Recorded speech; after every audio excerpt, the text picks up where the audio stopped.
Hey! Welcome back to another episode of the Reckless Hope Show. A very special guest with us tonight. This is Scott Miller. Say hello, Scott. Hello, everybody. Scott Miller. You guys are going to have to forgive us on this show. We've been friends for a while now. We don't get to hang out enough. So you guys are going to pay the price for that, unfortunately. Scott is you and your lovely wife own the Crafty Tiger downtown. Tiger. Which is, I'm going to let you tell them a little bit. I'm going to let do a plug for your store, but it's an incredible store. It's incredible. It's our favorite store. But they do consignment things. You do amazing furniture, antiques. Now you have a custom framing thing that you're into. Yeah. We just added that. The guy down the street was retiring, and he said, "Hey, do you want to do some custom framing?" And I'm like, "Yeah, I'll do that." I mean, I enjoy working with my hands. I enjoy offerings. That kind of goes with what we're doing. Yeah, we have 30 vendors in there, roughly, booths that they rent out. Everybody brings their own crafts, the things that they're homemade. But it's a classy joint. Yeah, that's what it's very. It's not. Yeah, we don't. If you're looking for Tupperware lids, don't come to us. It's not a flea market. Yeah, nothing wrong with those. Those are great. Yeah, those are great. Stores. Yeah, you can find some stuff in those places. But we do some antiques. We do a lot of furniture. And my wife paints furniture, and she custom. It's amazing, yeah. It's absolutely incredible. Yeah. She is the heart and soul of the Crafty Tiger. She is the reason people come in there, and just she loves to paint and she loves to talk.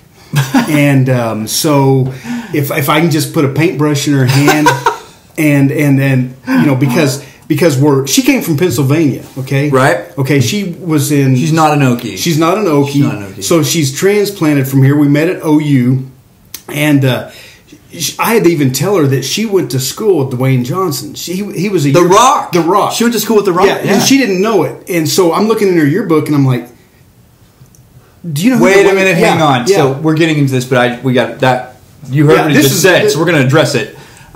She went to high school. Yeah, he was a year younger than her, so he's in her yearbook, arm wrestling and all that kind of stuff. And she didn't even know. She's like, "Oh, I guess I cheered for him. He was on the football team." And I'm like, so what I tell people is that she dated The Rock, but she chose me. She married me, which is so close to true that it's the line.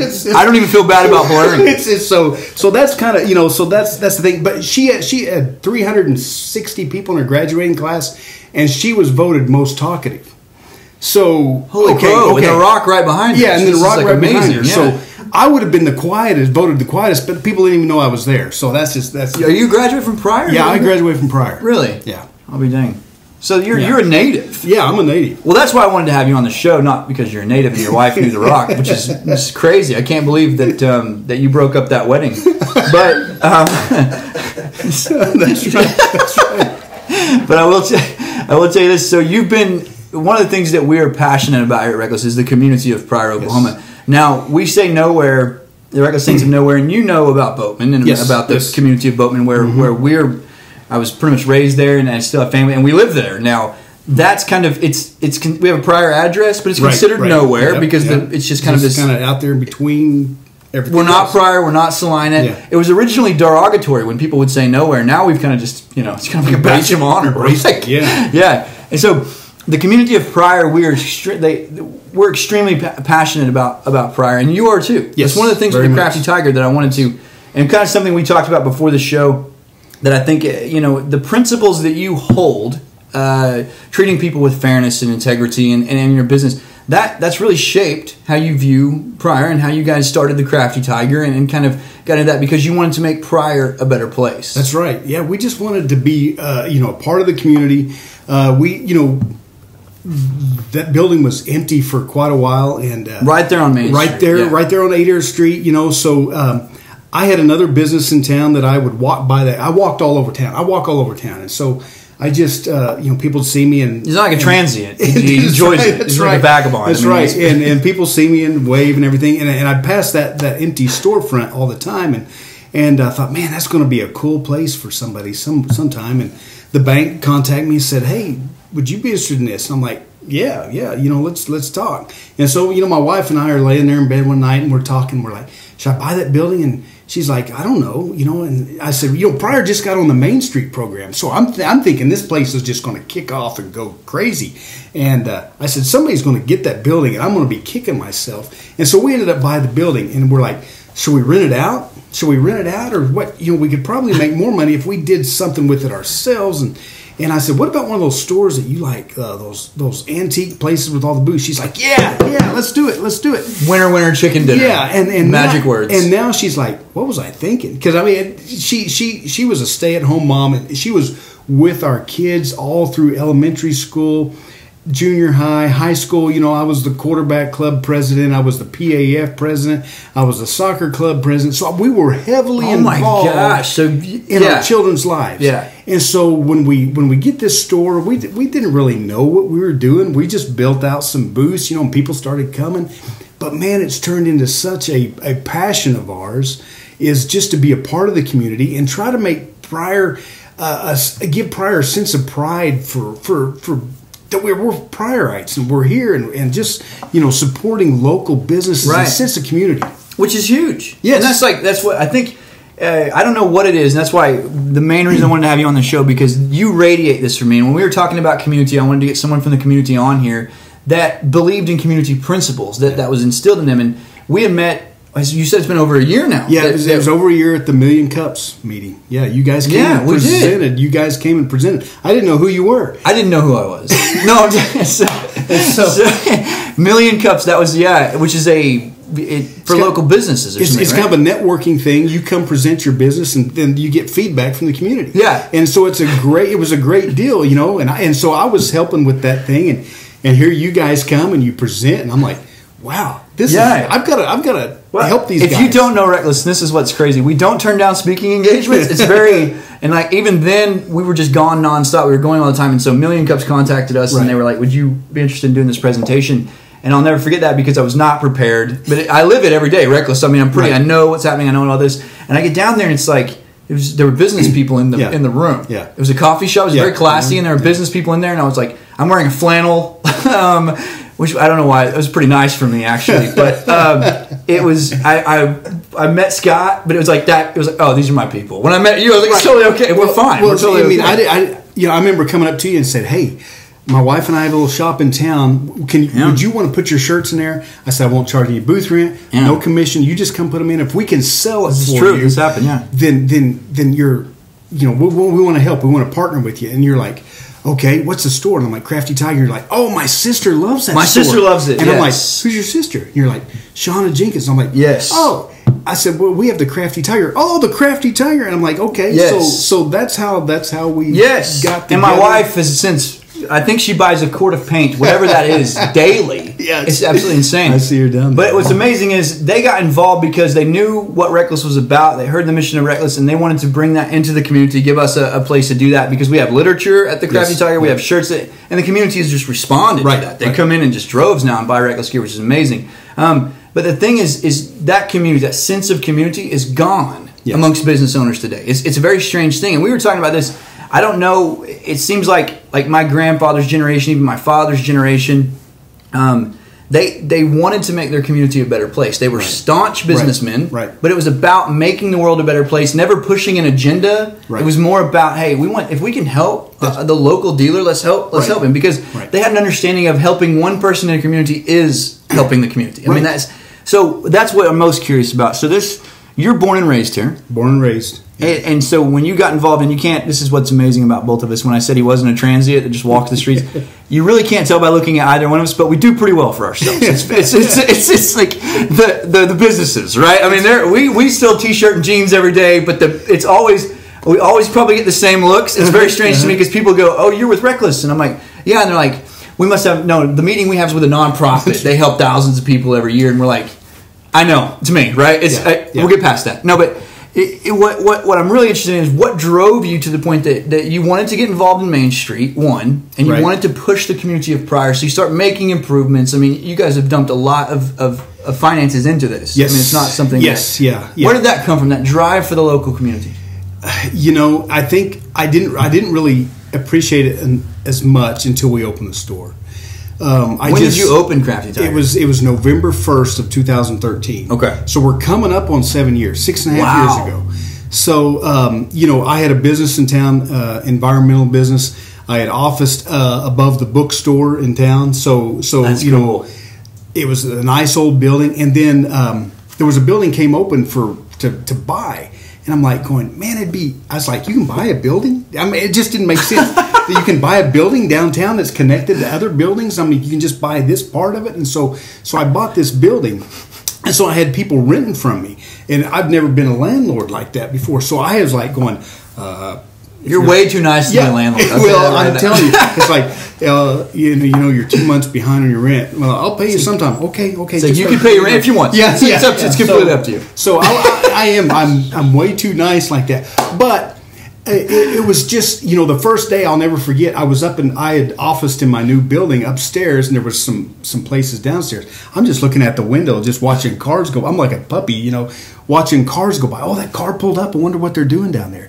You know, so I'd always ask people, well, how's your business doing? I always figured if I can help them make it, they help me make it. Right, absolutely, yeah. If I can do something that just to relieve a little bit of a burden for them, if they can put food on their table for their family, and I can just it's mutual, it helps everyone. Yeah. It helps me. You know, I put an air conditioner in for one of the businesses in like December.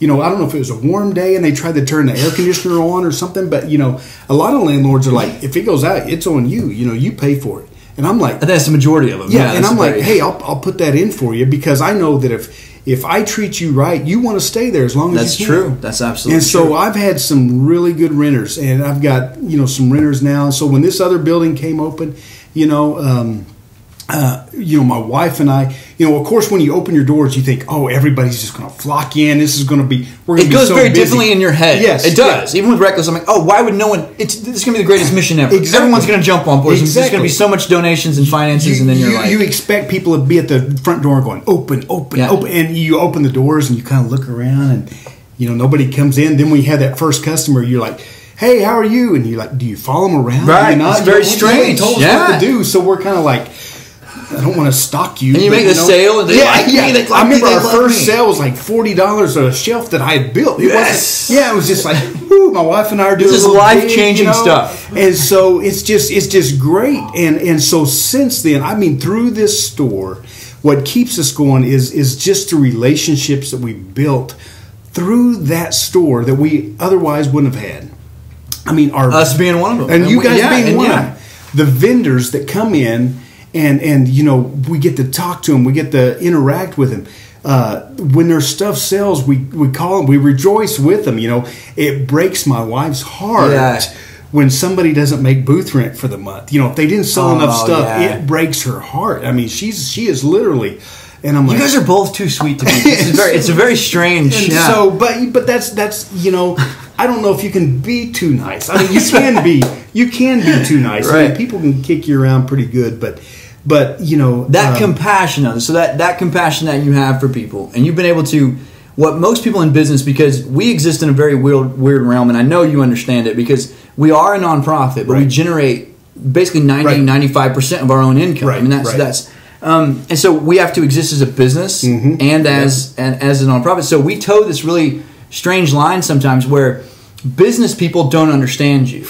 You know what I'm talking about? So even with what we did, and I'll just use this as an example, our accountant, once they found out, you know, that we basically generated, it was 90-something% of our own income. They wanted us to go around teaching and kind of be like this I don't know, model to show people how to do a nonprofit and if you wanted to do it. And we're like, that only makes sense if the gospel's in it, because most people aren't going to give away 90% of their income. That makes no sense, right? So it's business people don't get you. They want to kind of toughen you up, make you harder, and it's kind of like, I get what you're, you know, and they act like you're ignorant. You just don't know the business. That's the thing. I get told all the time, you guys are way too nice. Yes. All the time. And I'm like, if that's the worst thing you can say about me, then... Because you're not new at this, though. So Crafty Tiger since 2013, but you've owned businesses. I mean, that's been... I've had the environmental business since 2000.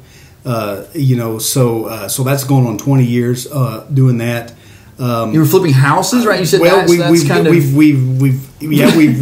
it's just... You were the original Chip and Joanna Gaines. Yeah, I mean, you know, they could come do a reality show. I mean, with you guys, I'm sure they could, you know, easily. But I don't know how we're not one. It's amazing, man. But early on, you know, just the characters that come through the store, and a lot of the characters that come through are people who want to sell you something that they've got. And so it's like, hey, you guys buy stuff? And we're like, what do you got? It's very shady, sketchy deal. You have no idea what you're getting into. So it's just like, okay. And my wife sends me out to the curb to look at it, and and I'm just sitting there looking at somebody's trunk, at their goods, and I'm like, going, yeah, that's really not ours. They popped the trunk. Yeah. And so you never know what's in there, but there's been a few times where you're like, okay, that's cool. I think I want that. And but it's so fun. You never know what's going to walk through the door, and that's the other thing. My wife and I. And for first, I didn't know why you wanted me on here. I was looking at your other 3 people that you guessed here, and I'm sitting there going, okay, you've got the guy that's your mentor. He's amazing. Todd Sloggett. He's amazing. And then the next guy's an author and did all this amazing stuff. The other guy graduated from Cambridge, was it? Oh gosh, yeah. And he's an architect. And then started Great Plains Airlines. I'm like going, okay. I was afraid you were going to get here. Yeah. You're going to get here and you're going to go, okay, Scott, tell me everything you know. And then 2 minutes later, no. What, this is so. That's how you know how I normally feel when they're sitting across from me. I know. You know what I'm saying? It's I'm sitting there going, this ain't going to last long. So it's why I'm talking to these guys when they come on our show. We're doing pre-interviews or whatever, and I'm like, why are they interested in this? It's like very strange to me, right? But it's like the mission speaks to people. But that's what it is with you. The mission speaks to people. Exactly. You're involved. You've held on to your patience and your passion for the community. Yeah. How? Because you've stayed a businessman. That's part of it. Well, you've got to be that. The thing is, my wife and I are very mission minded. We've been on so many. I mean, I'm the youth pastor of the church. We've taken our youth on so many mission trips. And I love the impact of short-term missions. Right. Because you don't go for the people that you're going to minister to. You go and God works on you while you're there. Oh, yeah. I think definitely. It's more for you. That's more for you. Absolutely. And so it's great to see the return back and see the impact that God made on those lives of those youth when they get back home. That's what we love. I mean, we've had several youth. One of them is doing full-time missions right now because we went on a mission trip to Haiti. It opened their eyes. Another one has been on some missions. And so it's great to see that. And so, we have to remind ourselves every day that when we come into the store, that it's our mission field right here. We don't have to go to Haiti. We don't have to go to wherever. Right here is our mission field. Yeah. When we open those doors, God brings them to you. And who knows what's coming in. And you have no idea what's going to walk through the door.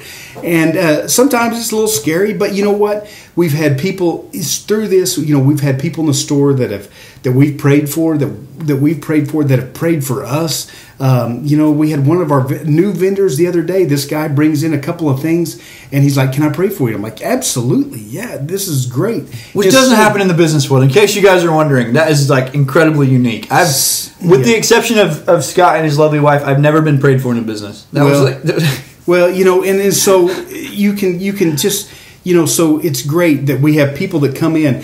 There's been, my wife has done some ministry to women hurting, going through family because issues. You're in the communities, you get to see the needs, and they don't have anybody else, but they'll come to our store. And my wife would go in the back room, and I didn't know they were back there. I looked back there and I'm like, okay, there's some ministry going on back there. There's some advice being given, and so you just let them go. And so then she, that's what it's about. We all want to make money. We all want to make money. But you look at it as means to an end. The store is just your way of doing that. It's what I tell my youth all the time. I said, we were talking earlier. I said, if you make $10 a week, give that dollar to God. That's your tithe. If you give $2 or $3 or $4 to your offering, I said, give what you can. Yeah. Be obedient in that little bitty thing, and then God will entrust you with more. Right.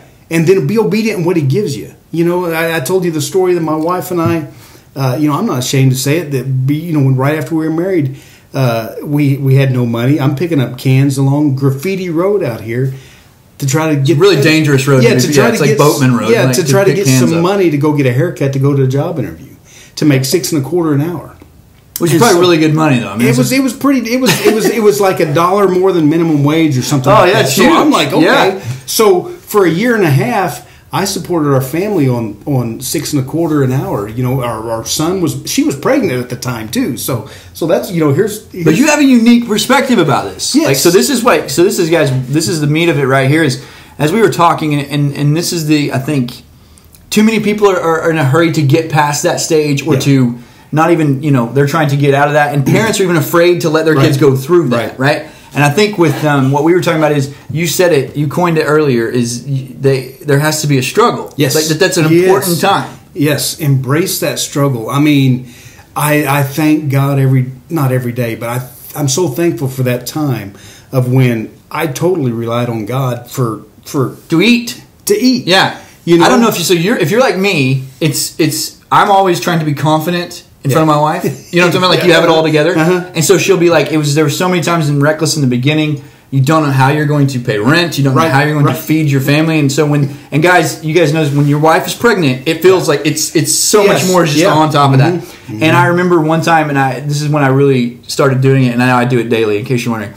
But I told my wife, like, God will provide, it will happen. You know what I mean? We're going to continue to do what Reckless does. Put everything we have into this and go hard. And I said, God will provide. And I remember her asking me how, and me saying I don't know. And so I get up every morning, I spend that time with God. And I remember that prayer was, just make me look cool in front of my wife, God. If you could do that, that would be really great. I remember that like it was yesterday. That was the prayer to God.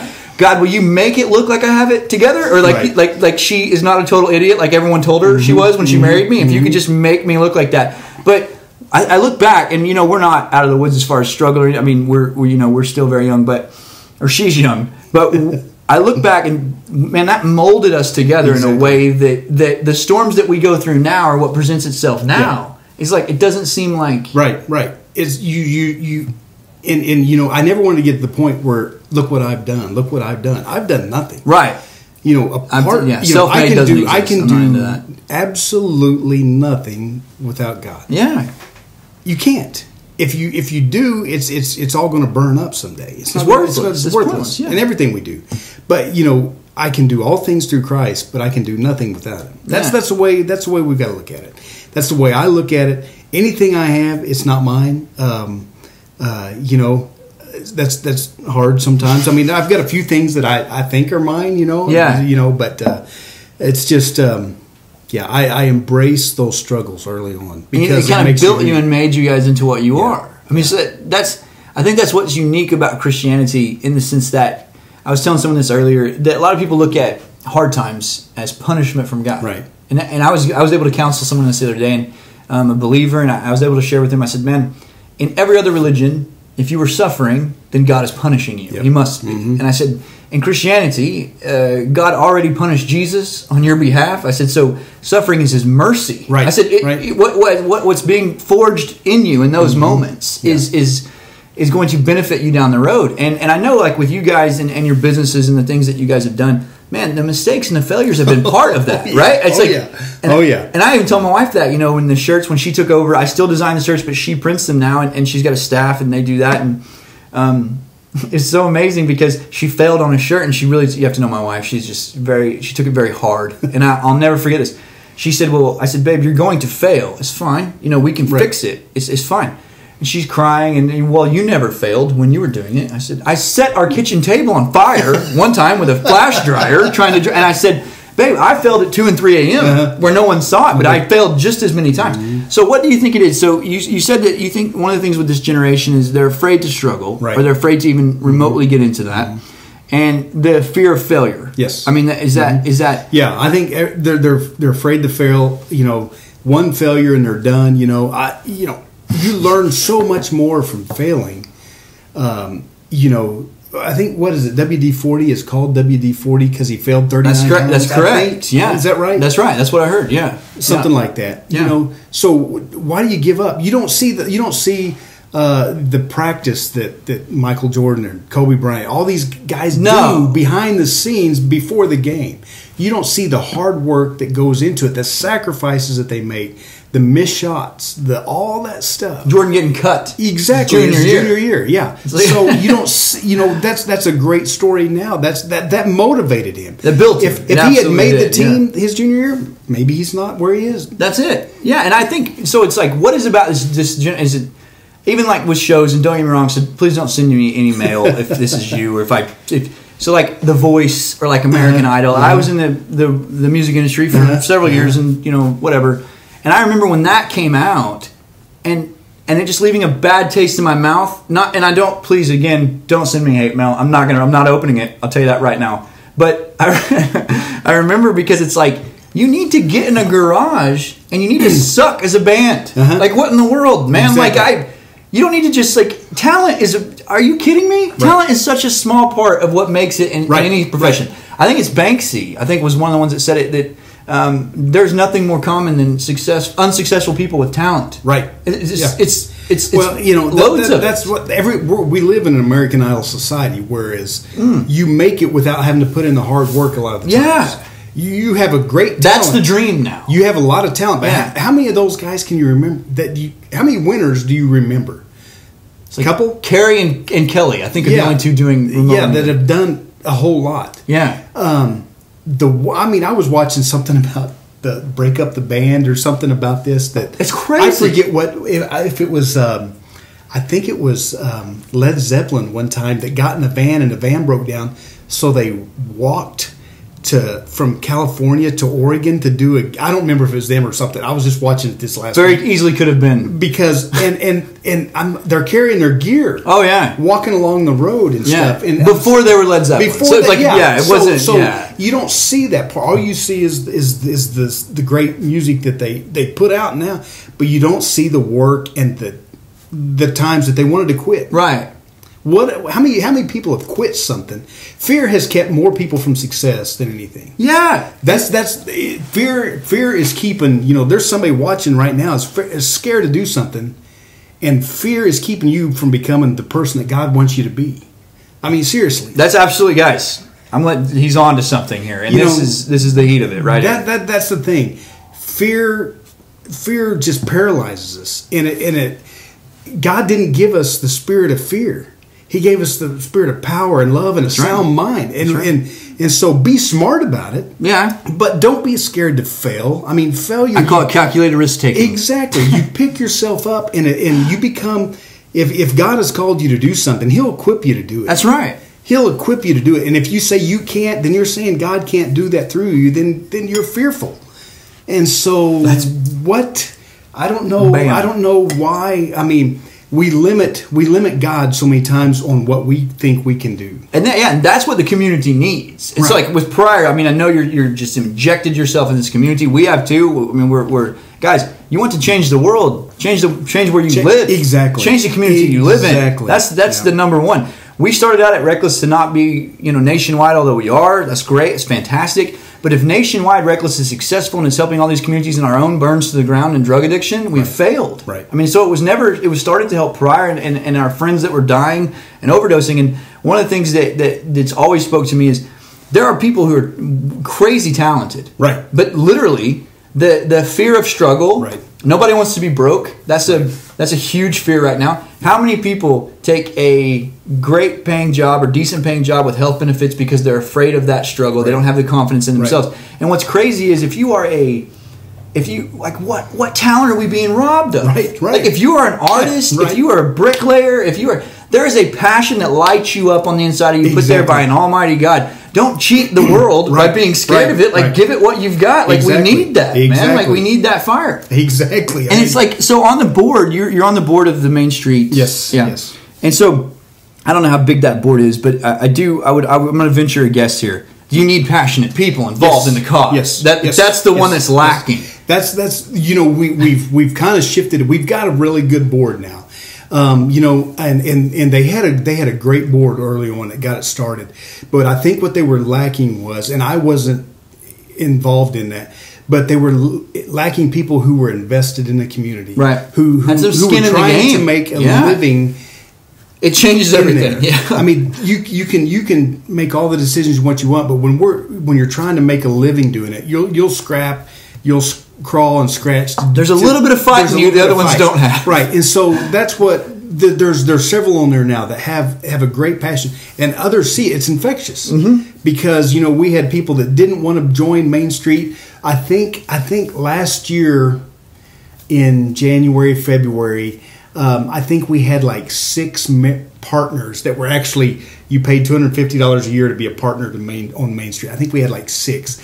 Now with Jenny is, she's a fireball. Van Buskirk is doing a great job on it. She's a fireball. And I think now we have like 40 or 45 or something. That's fantastic. And so we have people from Shoto joining Pryor Main Street. We have people from all over the place joining because they see that we have some momentum. We have some momentum. We painted the poles. We put the banners out. You know, we're it looks great. It does. Looking at pocket parks. We're making a visual difference. I love the food truck. What was the food truck thing that you guys were doing? Yeah, on Thursdays. Oh, I hit that every time. So we're going to try to bring that back in June. Oh, it's amazing. If it all, you know, if this pandemic all lets up and stuff, but we're going to try to have some food trucks and some kids games and just sense of community. Right. You know, where families can come out and hang out and just spend the evening eating food trucks, shopping at the local shops, supporting local, because, you know, when you shop local, it pays for firemen and your policemen absolutely. and your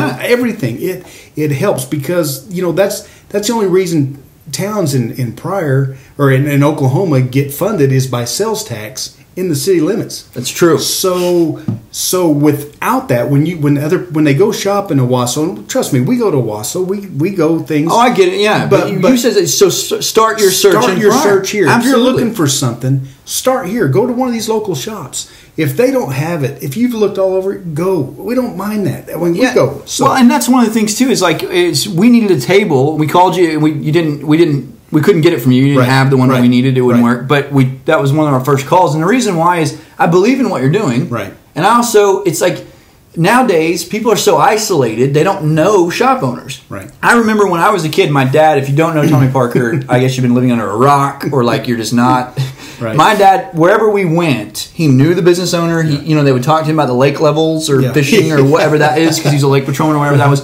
And it's like that's what's missing nowadays. It's like and I'm even guilty of that myself. Like before Reckless I didn't really know what was going on in the community, and even now, my nephew, it's so funny. I said I pointed at a shop the other day, and I won't bring the guy's name up, but he's a great dude. But I pointed at a shop, and I was like, "That's so and so shop. He's a great guy." And he goes, "How do you know all the guys that own the shops?" And I was like, "Well, when you're in the community, you meet them, and that's a huge." And then I'm more apt to go spend money at those places because I love those people. Like with you and your wife, we're always going to go to Crafty Tiger. The furniture alone, guys, and it's like you can get handcrafted furniture, especially that your wife has got some TLC on it, for way cheaper, and it's going to last forever, as opposed to your IKEA crap that's going to break down when you move apartments or whatever. But anyway, one of the things I said to him, and this is so funny because he goes, "Well, I don't know that guy." And I was like, "How many people do you know that run shops in Pryor?" And he goes, "I don't know that many." And he's like smiling and laughing. And I was like, "Don't be proud of your ignorance." Like, you know what I mean? So then I'm like, "Let's go. We're going to go talk to this guy."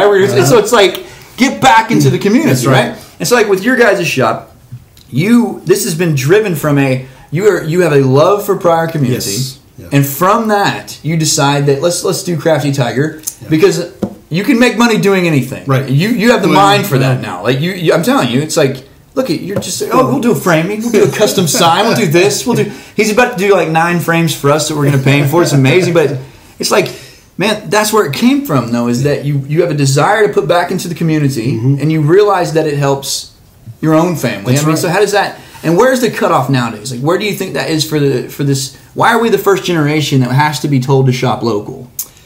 I don't know. I don't know where we lost that. I think a lot of times the big malls came in. I don't know. And it was, that back in the 80s, everybody's carrying the big boom box and walking around with them, I've got one. That's it's like walking around the mall. It's my childhood right there, buddy. Yeah, like I remember this guy had one it looked like the size of a car hood. Yes, walking around yes. But that was the thing in the 80s and the 90s. Spending $60 a week in 2 batteries. And now malls are just like, Amazon and the big giants have just killed them. Falling away like crazy. I think people are longing for that downtown, that experience. The young people today want an experience. They will spend money for an experience. Yes. And so what we're trying to create, unique what we items. Want to do is to create one-of-a-kind stores, one-of-a-kind restaurants, that when you come to Pryor, you're going to get a Pryor experience. And that's our vision. We want... My personal goal for Main Street is to see people walking the sidewalks on Friday nights, Saturday afternoons, going from shop to shop, hitting the all day. Hitting, going to a movie, getting a coffee, eating at Salmonella's, going to Game On, going to the bookstore. Because we have some cool stuff. Like, Pryor's got some, it's loaded with cool stuff. We have a bookstore. We have an independently owned bookstore that you think bookstores, man, they all went out of... No, Chris does a great job at the Book Exchange. He can get any book that you want to get. Bible bookstore, visit them. We've got photographers downtown. We've got, just so many cool people.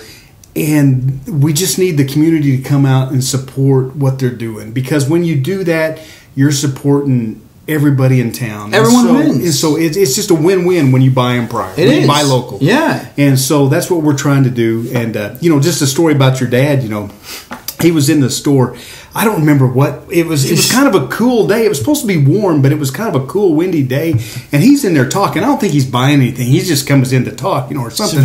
So we're sitting there, and he's walking around the store, and in walks this guy. See, this is what we get to see. We get to see the people that come in that you guys have impacted, that you have added. Oh, I'm coming for the new Reckless shirts. I'm coming for that. I was an addict. They've helped me out. Or they come in and say, my son's in their program right now. So that's cool. Which that keeps us going. You texting me these stories. I'm sitting there going, we sent some to South Africa. I sent some shirts to South Africa that my families are missionaries, and they came in. And I hadn't really known them, but I ended up buying the shirts and giving them to them, and they took them to South Africa. So you've got Reckless Saints shirts walking around. It's amazing. South Africa. But anyway, your dad's in there, and it's kind of a windy, kind of cooler day than they expected. And this big, tall guy walks in, and he's got like a tank top on or something, and he's like going, you guys got any hoodies or anything? And I'm like, well, I've got these. I took him right over to yours. I'm like, here's some Reckless Saints. They're so soft. I said, but they're like $45. He's like, oh, I can't do that. And your dad goes, hey, I'll get it for you. And this kid's like, do what? He goes, I'll buy it for you. If you wear it, I'll buy it for you. And he's like, okay. And so your dad's talking to him. He goes, and so he had some tattoos, and he goes, your dad's, hey, are those prison tattoos? Or what? I don't know what. Only my dad, because prison ink. And so, it's that prison ink. And I'm sitting there going, what? Did you really say my that? dad is like this teddy bear of a heart. And so he can say that. It's not offended. Yeah. And so he's like, is that prison ink? Yeah. Oh, no. Well, no, I don't think so. And he goes, well, I thought that looked. He goes, well, maybe. I don't remember if he said, yeah, one of them are or not. But I'm just sitting there going, I don't think I'd ever know to ask somebody if that's prison ink. But he's like, no, or he said no or yes. But dad is so electric. They love him. And so your dad bought this guy a Reckless hoodie and walked out. And I'm sitting there going, that's what it's about. Yeah. That's what it's about. We may have bought it, but your dad beat me to the punch. So, but no, anyway, it's like amazing to me though, because dad, that's his gift, and I constantly, man, I'm questioning God. Like, man, I wish I would be electric, like he's electric. Like people are drawn to my dad. Like Tommy Parker, like, oh man, he just. The other day it was so crazy. We were like in Walmart or something. I was with him, or I can't remember where we were. Anyway, he ends up carrying some lady's baby for like 2 aisles, and it's just like they love him. Like it's like the whole family's like everyone's laughing, and dad's like he's doing this. He bought some kid a little like a gift, and then like it's the whole family. Hopefully, you knew him before. They just love him. Like dad is just that's who he is. That's awesome. No, that community, that sense of community. My father instilled that in me, and I think the world robbed that of me at some point through addiction and some of the other stuff. Because guys, I'm guilty. I'm just like most of you. When I need something, I'm going to Amazon that thing or Google that search first. Mm-hmm. And you're not even saying don't do that. No, I'm not saying don't do that. You start your search in Pryor. Yeah. Because it took me all of. I mean, I have your phone number. I texted you, I think, or I called you. Or I don't remember how it happened. About the table. Yeah. Right? Yep. And then you didn't have it, so we got, we're talking about this table. But this was another friend of mine that owns a friend that has a great ministry. I wanted to support him. So it's like at least, so that's what it's about. Yeah. How do we get, that's what I want you guys to get from this show. And we're wrapping up, but it's not just about bringing the business to Pryor, although that's huge. We want to do that. Right. We want to, like you guys said, we want to help the people in our community. And you can't help them if you don't know how no one's going to, I've yet to meet the person that just walks up and just starts telling someone how they're hurting and all these things. It starts with, hey, how are you? Yeah, exactly. And taking a vested interest in their life. Yeah, and and here's the thing, and I think this kind of goes with what you guys are doing. Is this whole pandemic. I think I checked today that there are 70,000 lives have been lost in this pandemic. And that's tragic. We all want to save a life. Right, it's terrible. But there's something more important out there, is to impact a soul eternally. Oh, yeah. Absolutely. So 70,000 people have passed away due to complications from this virus, or whatever attributed to this virus. How many people? Where are their souls at? When we start looking at people that are going to spend eternity one way or another, we all want to save a life, but I'd rather impact an eternal destination of a soul than to save somebody's life.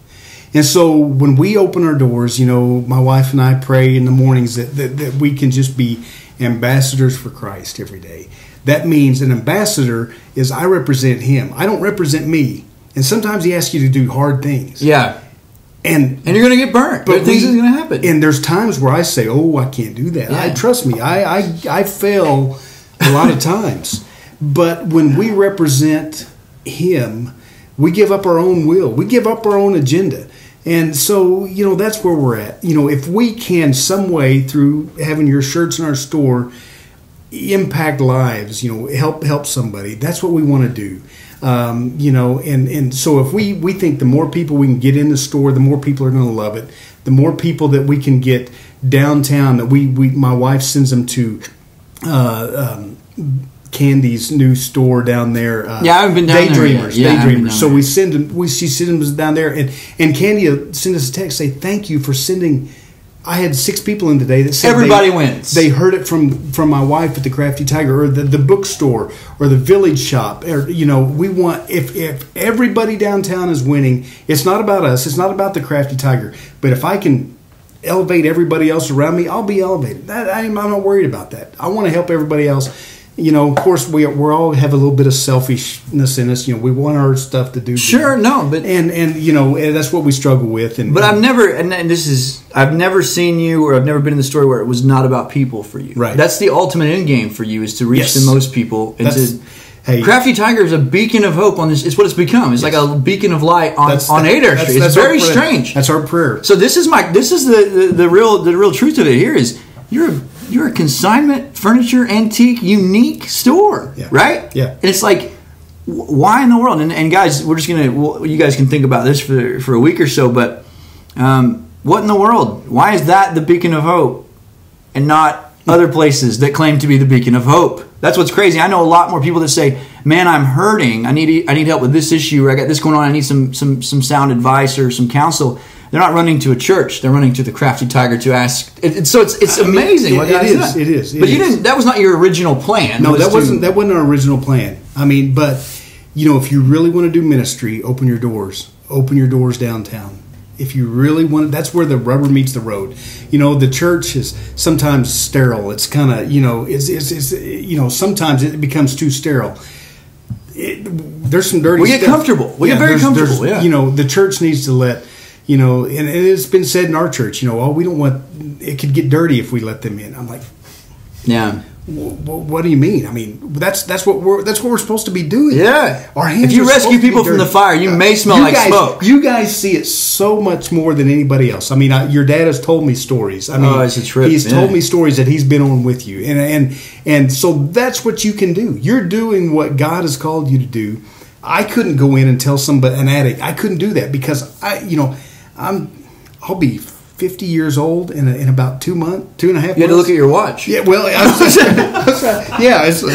gonna get down to the minute. And I've never taken drugs. I've never had a drink, and so I couldn't do that. Yeah, you can't use something you don't have. And so you guys are doing what you can do. I'm doing what I'm trying to do. Yeah, and I'm not opening a consignment shop on Main Street. We all have gifts that encourage one another and edify one another. And that's what you need to do.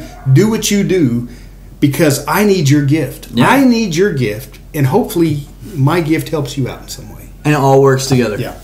Guys, that's it right there. That's the truth of it. Scott, it's been great, right? Like, it's a trip. I hope I didn't. I was a little nervous. You guys have. I will tell you. I will tell you this much. We had. Oh man, it was. Yeah, the guy from Cambridge, Larry. When he, holy crow! So you keep reading his resume, right? Or I'm reading it. It's like Cambridge, and I'm like, Cambridge. Okay, that's impressive. And it's like, but he's also an architect. He has a master's in architecture. And I'm like, okay, well, there's that. And then it started his business, and then the airline thing. Yeah, it's exactly what I said. So I was like, this is going to be great. I'll just stand there and, What what am I supposed to do there? Right? It's like, but dude, no, it's all about what's amazing is using the gift that you have. That you're given. Yeah, that you're Don't given. try to do something you don't have No, and the lives that you impact, you alone can impact. That's right. And that's, man, there's ripples to our decisions, guys, every single day. I think I had this conversation with Brock this morning. The decisions that we make, we don't know how far they go. That's right. I can't tell you how many times.